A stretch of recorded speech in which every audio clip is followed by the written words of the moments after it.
Hello and welcome to Series 3 of The Life of Letters. I'm Laura Edralin, your host and London-based calligrapher, curious about the history and future of letters. This season, we're diving back into the rich world of scripts, letter forms, and the stories behind the marks we make on paper and elsewhere. A massive thank you to Speedball for sponsoring this season of the podcast. It really means so much to us. I've been using Speedball tools since my very early days of calligraphy, so their support truly means the world. Enjoy the episode, and if you want to find out more about the guest, the podcast, or me, please check out the show notes.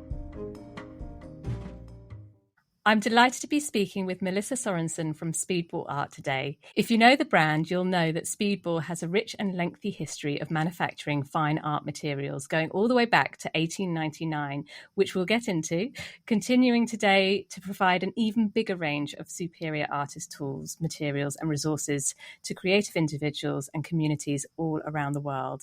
In her role as Director of Product Marketing, Melissa works closely with artistic communities to ensure Speedball products are keeping up with the needs within the industry and continuing to enhance experience and delight customers. Melissa herself has a love of printmaking and the beauty of the written word. Melissa, a huge welcome to the Life of Letters podcast. Thank you so much. I am so honored to be invited and super excited to talk with you today.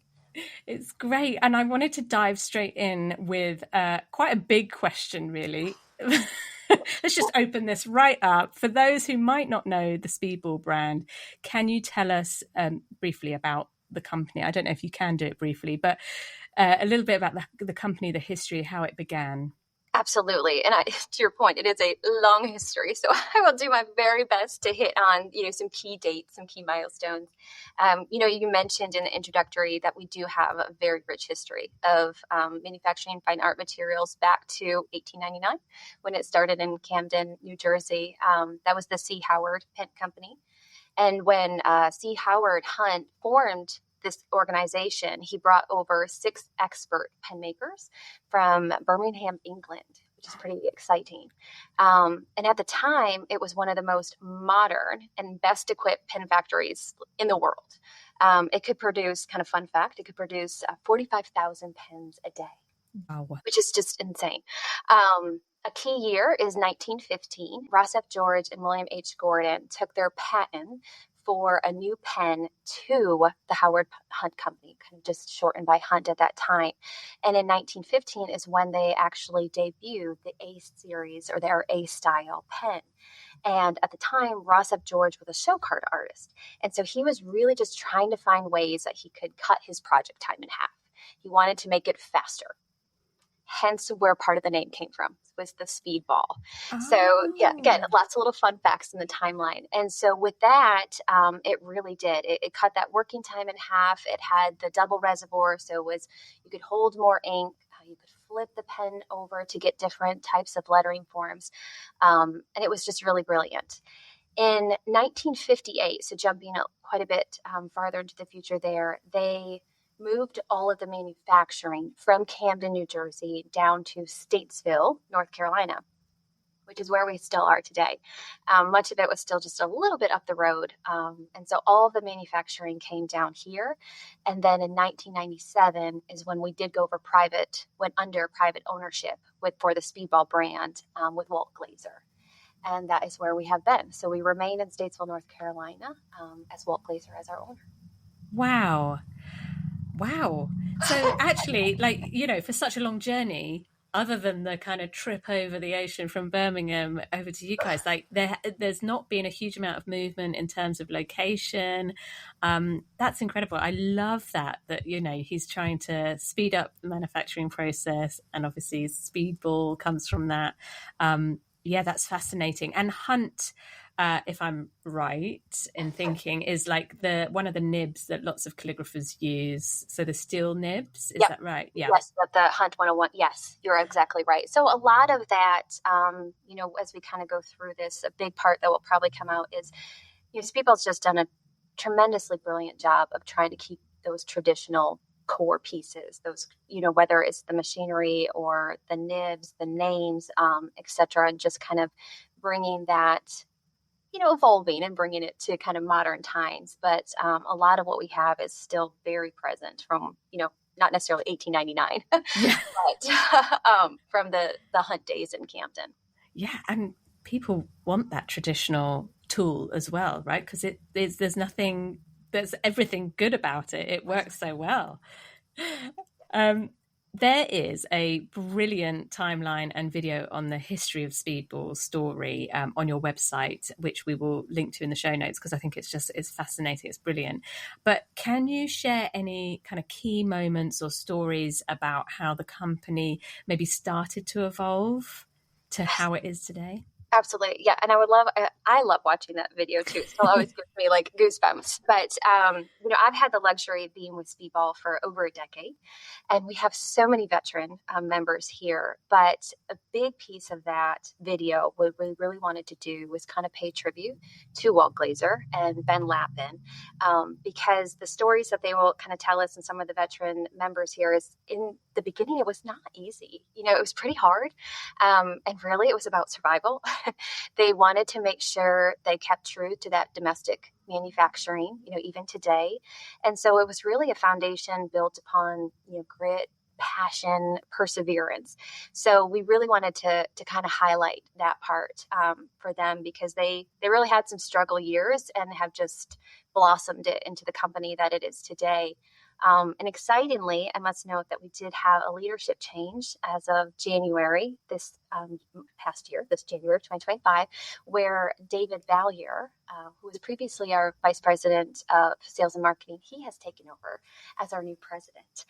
He's also been with Speedball many, many years, and his leadership has always been about consumer-led and artist-driven. So you kind of make that in combination with this grit and perseverance that we have at Speedball. And we're just super excited for what the future holds. But the second part of the video, or another huge element of that brand video, was clearly we want to highlight some of the amazing artists that we get the opportunity to work with on the daily, which is such a luxury. I mean, they're just brilliant. But our dedication to them, our dedication again back to that domestic manufacturing, part of the video in it, it says good enough is never good enough. And that is kind of a saying that we have around here. We really are driven to help them create and to meet their desires and demands. They're artists. You guys come up with the most amazing things that we'll never, ever think of. Like, could it do this? Could it do that? And we're like, I'm not sure. Let's give it a go. So those were two really big elements of that brand video that we wanted to showcase. Yeah, that's incredible. And I love the idea that it is such a creative mindset behind the business, because you kind of pull the two things apart and you kind of think, right, there's the logistics side, there's the operational side, and then there's the creative side. But really, it was born from the creative minds of people anyway. Yes. And you're keeping that going, and that's beautiful, and keeping that connection with those communities that are out there and loving and wanting more from you. So yeah, demanding more from you. How have the products themselves changed over the years? Have you seen quite a difference? Obviously, your world is the product ranges, right? So is it, in particular, I was thinking as well, I'd love to know more about the Speedball textbook, which is somewhat of a Bible, I think, for calligraphers, lettering artists all over the world, but it is something that comes up quite a lot. Yes, it is. It is funny. It's almost like a living piece of history now, which is so fascinating. So it debuted at the same time the A-series or A-style pen nib came out by Ross F. George in 1915. And at that time, we do have documented script of that. It was a 40-page little booklet. It sold for 50 cents. Which is adorable. I know, thinking about that now. But it just continues to make such an impact and, touch the hearts and hands of so many beginners, experienced calligraphers alike. And, we get the opportunity to hear some stories of those artists of, their first introduction to the textbook, whatever, edition that might be, and just how it has impacted their journey, their art journey, and why it's so near and dear to us too. So I'll talk a little bit about some of the changes of that textbook. So for nearly, I'd say quite a few decades, the structure or the content kind of remained the same. It was focused on the broad edge. it did obviously show a myriad of different letter forms and things like that. But when we published the 24th edition, it was a bit of a departure. So we had the opportunity to work with co-editors Angie Vangalis and Randall Hassan, with special help from Larry and Marcia Brady. They just did a brilliant job of folding in trends of the day, like chalkboard lettering. It's just unique things that a ton of people don't think about. And for the very first time is when we introduced the pointed pen nib. And so the pointed pen wasn't previously in the textbooks. And so given it was our 100th anniversary, really wanted to do something special with that. And so made a special effort to incorporate, just an abundance of contributors and very distinct focus on the up and coming. And then the 25th edition, our latest edition that we've released, that was just this trio of expertise between Suzanne Cunningham, Sasha Shaw, and Carl Roars, he's like the broad edge master. That edition boasted like the largest segment that we've had, obviously dedicated to the pointed pen, which is so fun. It was so unique. And the most diverse list of contributing artists across the globe, right? It's just everywhere. And they're just all masters of their particular craft, which is just wild to be able to, be in conjunction with. And then I'm excited that I can tease out that we will have the 2026 we'll have the 26th edition, which is very exciting. That goal of that is to seamlessly kind of bridge those classic traditions of the textbook, but again, kind of bring it into a bit more modernized digital, where it's supported with video instruction. So again, kind of the collision of the tradition and modern together. So that will debut next year. Wow. You heard it here first. Exactly. Possibly not, but I think so. Depends when you've listened to the podcast, but we'll say that. Right. Wow, that's incredible. And I love the fact that you are, evolving, diversifying the kind of resource led kind of part of the product, right? Because it can be lonely learning new art forms. It can be really tough when you're just following books and trying to read and then trying to copy and then trying to practice. And if you're getting bits wrong, having that audible, having that visual kind of moving video process to help learn, that just gives it another extra level, doesn't it, of support to people who are looking to learn. No, and I think you're exactly right, because so many people just learn in different ways. So just us trying to be able to give that access of that instructional content, whether that be through video that kind of follows along with the book, or, the book itself. As I mentioned, a lot of times these are just collectible items. Some people just collect all the textbooks. I'm not sure if they read them front to back or not, but they're just lovely to look at. I love to have it in their library, so we'll take that too. Yeah, absolutely. No, and it's great, and it's great that the textbook is such a core part of a calligrapher's journey with you guys, but also of the Speedball brand as well. Like, it's such a well-known resource, so that's great. And as a calligrapher myself, I'm always fascinated by the kind of pen evolution, how the pen itself has evolved as a tool, and you've always made these pens and nibs which represent, as I read it off the website, a century-long tradition of fine pen making at Speedball. But can you tell us more about your most popular and kind of latest calligraphy tools and kits? What can people kind of find with Speedball these days? Absolutely. I'll start real quickly, though, just to note that this is a question we do get asked a lot with that comment of, a century long. Much of that vintage machinery, I'll call it vintage machinery, when we moved in 1958, that came down from Camden, is still here. So it is still on our production floor. I think we've got one machine as old as 1938. Most of our slitting machines are from the 50s and 60s.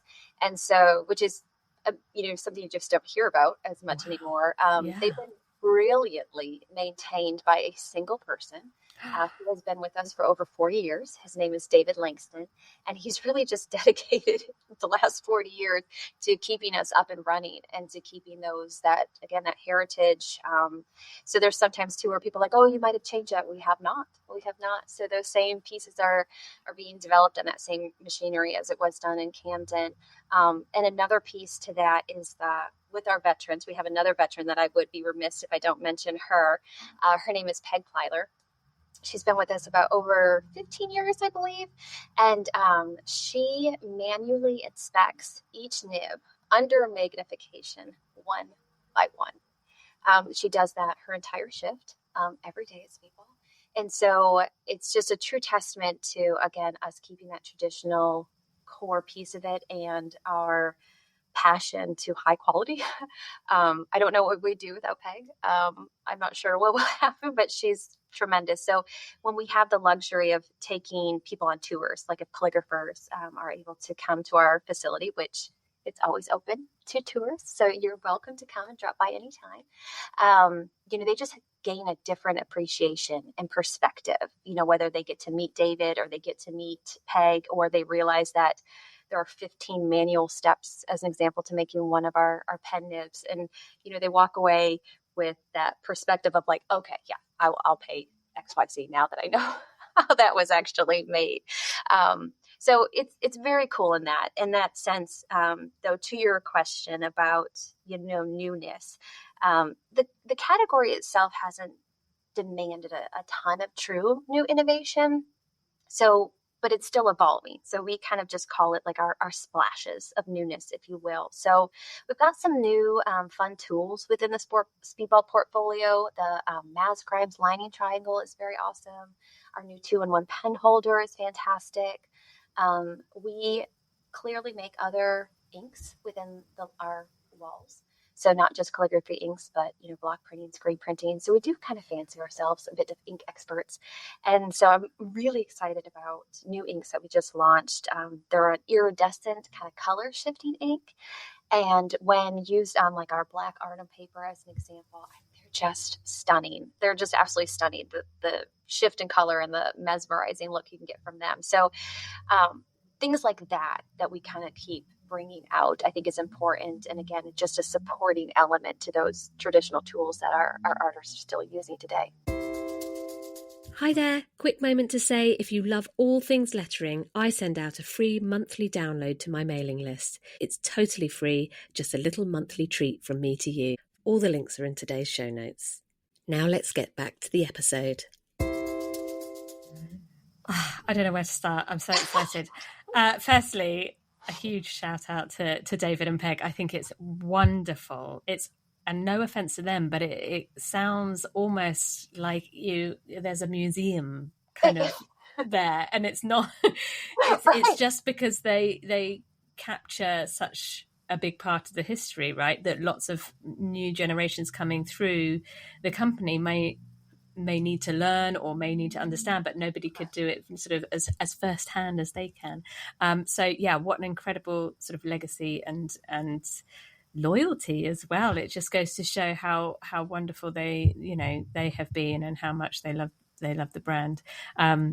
What a job though. I there's something that I'm kind of half torn between thinking that could be like torture, but also really enjoyable and really addictive. Like the idea of checking every steel nib and being like, yep, that's up to my standard. And like the things that you must spot when it's not, like that must be a really, really special eye. And I know there's have the highest scrap rate too. She's scrapped the most. So if it goes past Peg, it is, you're all right. too right. She needs to uphold the standards of such a fantastic historical brand. But that's also really exciting. And I saw the launch of the Maz Grime triangle. I can get all the words right. Because I mean, again, it's all these sort of advancements in helping artists create in an efficient way, right? So it's not removing anything that they need to do, it's just actually helping them do their art better.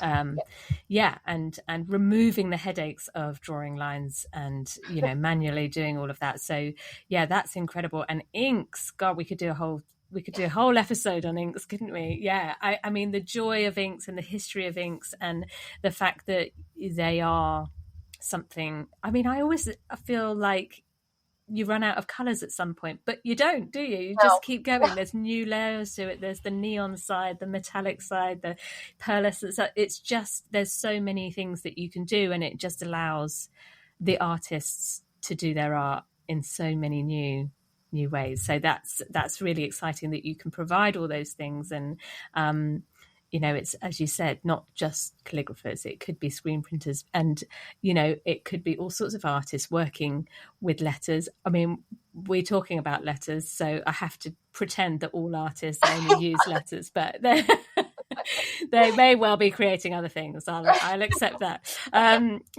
You also support artists by listing some of them, right, on some of the most well-renowned people, particularly from printmaking, ceramics, illustration, and calligraphy. But with is it the Pro Artist Network? And can you tell us a little bit more about what that is and what it does?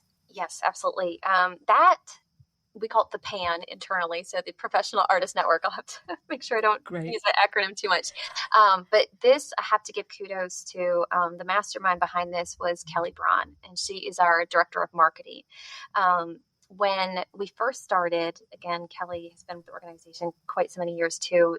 It was just Kelly and I, and have to say a little note that we are not artists. I remember that was one of the interview questions. I was like, I'm not an artist, so that's the prerequisite. I'm out.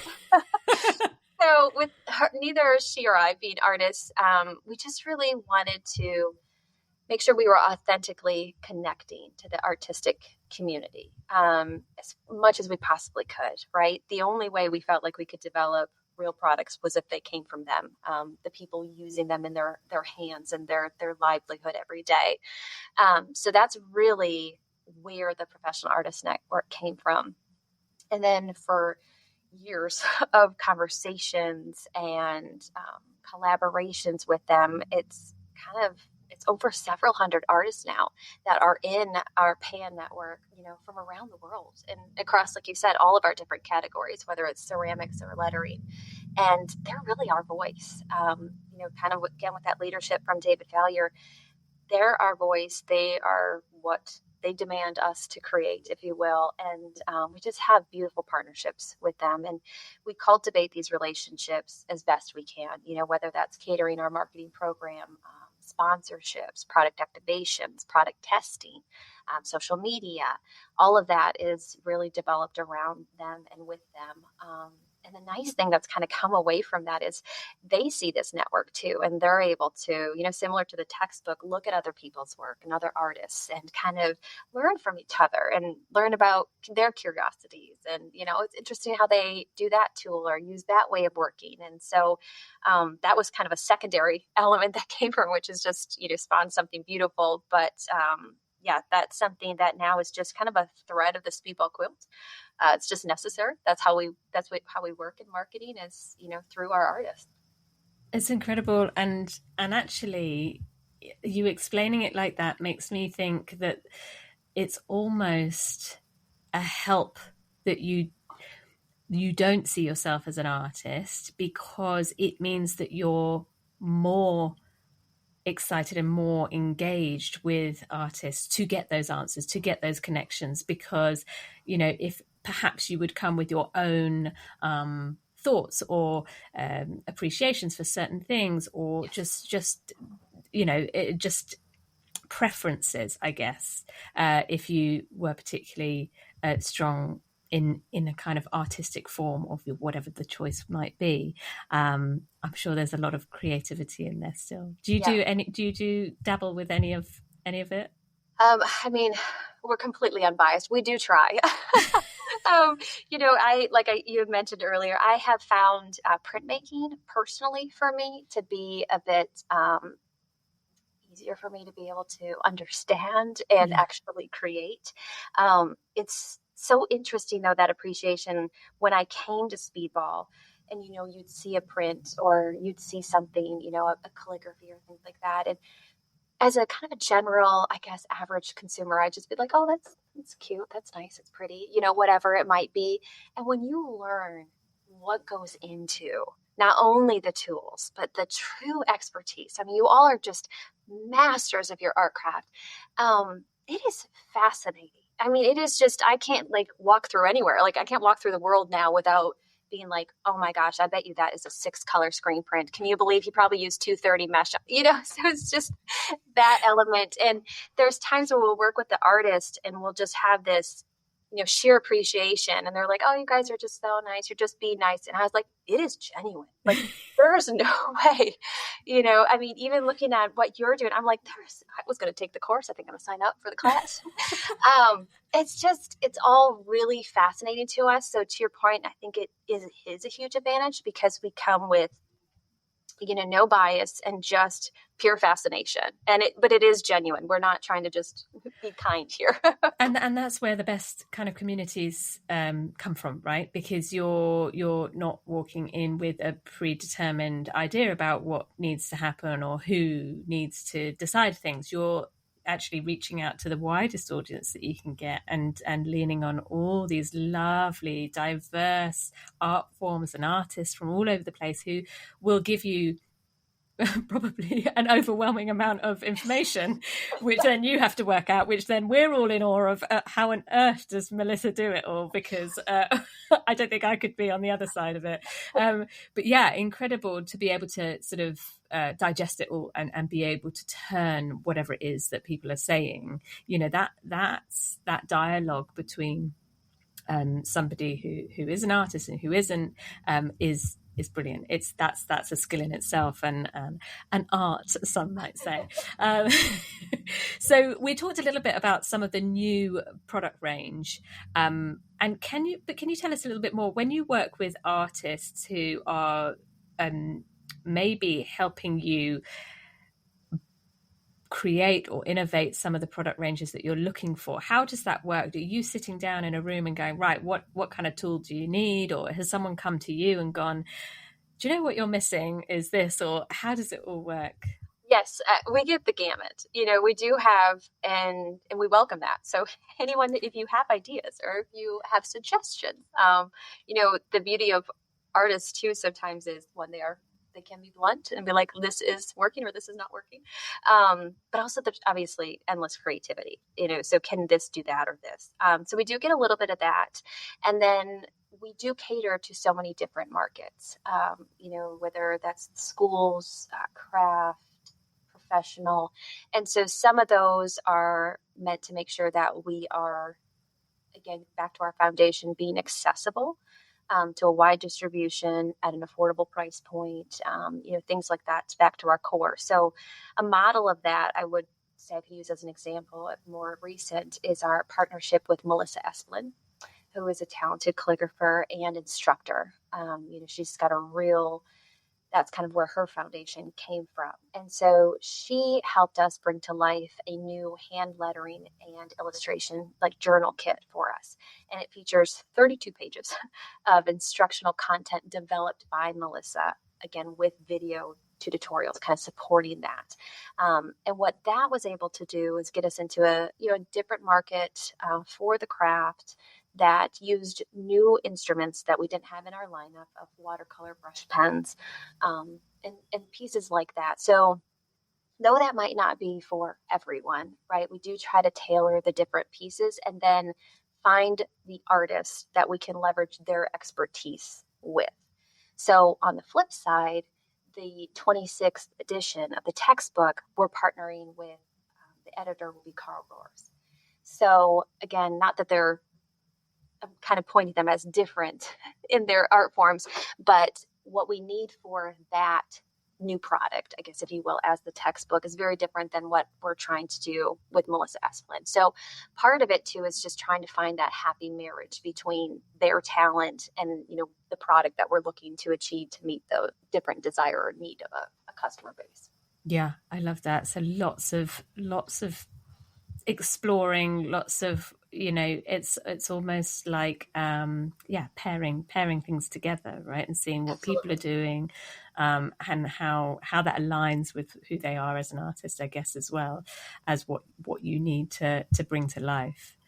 That's incredible. And sort of slowly drawing things to a close. But in terms of the future of Speedball, not just calligraphy, but maybe the wider arts, what are you most excited about in terms of the future? I think what we've seen more prevalent than I have in the past is the blending across categories. So we've kind of always said, and maybe this is poor, but there's a bit of a blessing and a curse with Speedball's portfolio in the fact that we have such a wide portfolio of products and a depth. Again, as the director of product marketing, there's a lot of products. And so being able to understand like screen printing to calligraphy to metal leaf, ceramics across the gamut. And so what we've seen, and maybe it's through a professional artist network and that connections that we're making are really kind of those seeds we planted are growing into something awesome now is the crossing forms. Artists are finding ways to find a love for one piece that they have and then incorporate it into something else. So we have a traditional ceramicist that kind of came to us and is now introducing calligraphy into her pieces of work. Or calligraphy into different types of block printing. And so I think that for us is the most exciting. There's been times where we kind of keep them all in their bit of a silo. And so knowing that we can maybe branch that creativity together, that part I think is really exciting of what those future tools or opportunities could be. And then, like I said, I just hope there's another decade for me personally, to be able to work with lovely people like yourself and just, knowing that there's a constant challenge out there of the good is not good enough. And what else can you guys come up with for us? I love that. I absolutely love that. And I definitely, even just doing the podcast, I really see a lot of that happening, this blending of art forms, especially when you've got digital artists and graphic designers, and they're looking at the type side of lettering. And then you've got sign writers who have traditional hand painting skills, and they're bringing those through in different ways. And you've got, people carving into stone, and there's so many cross forms and mediums that people can play with and explore with. And I guess that's the beauty of art, isn't it, is that it can weave in and out of different disciplines. And the more curious we get and the more we play around with these resources, tools, materials and things like that, it can really take art into new places. I'm sure, like cooking and story writing and music and dance and all of these incredible, incredible sort of creative passions for people. But I love that, and I love that Speedball are so heavily involved in all of that, especially for the future, for all of us artists out here going, we need more tools, and Exactly. How do I create this when I want this? And that's great. How many staff, how many people are there in the company, and then how many do you have in your team? Yeah, so the marketing team, we've always considered ourselves very lean and mean. So Kelly is our director, and then there are 3 product managers with a product assistant, and then 3 in our brand marketing. Total for Speedball, we're just right at about 100.